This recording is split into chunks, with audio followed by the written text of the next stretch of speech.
Okay, let's be clear, this is not a new game. The updates that come with this are very mediocre and DTG oversells as they normally do. Example, the fog is simple, switch here, apply this, you can ask any Unreal technician.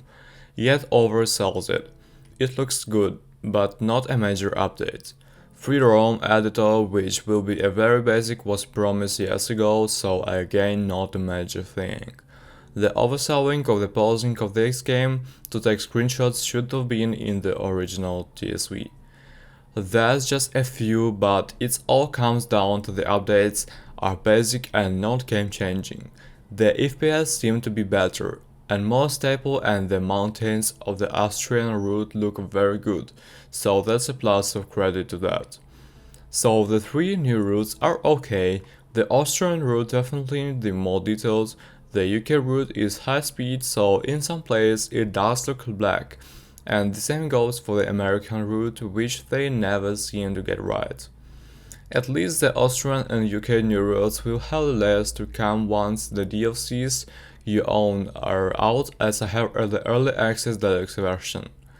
The textures in some of the new trains look very unpolished and low resolution, especially the American trains, which is not the norm now. So one of the reasons it's a new game is the fact that they can bring the minor updates over the TSW3 DLC, yet they have updated a TSW 2000 route that came with the Rush Hour. They say it's for the train that's a DLC vector. This simply shows they could technically bring these updates to TSV 2-3 routes. Might take time, but they could. Lucky for me, TSW is cheap in my country and affordable, hence why I got it, but the updates really don't justify a new game, and this is simply another cash grab, as remember they have not changed the game engine, it's still the same as TSW3.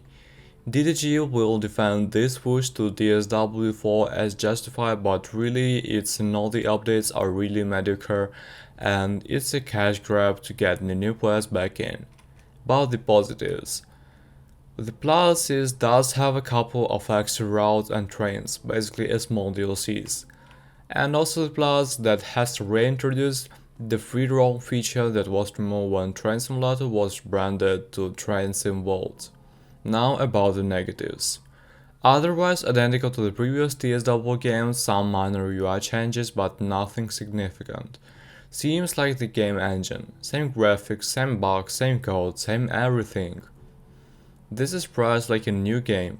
In reality, it is a small patch and a piece of DLC. The new free roam feature is still less configurable than the original free roam they left behind in Classics.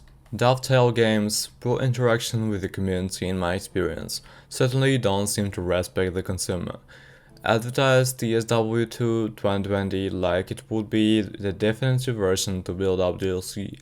Then did the same thing with TSW3, which released barely over a year ago.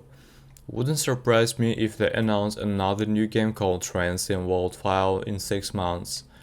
Train Simulator announced Train Sim Classic was a great game, but since Train Sim World this has increasingly begun to feel like a con, Dovetail keep releasing a new game so that any new DLC has to essentially be paid for twice. TSW4 is not a new game, it's almost identical to TSW3.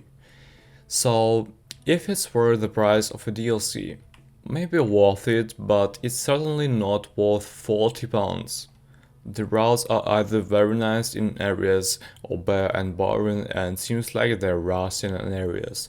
Also passengers are still broken in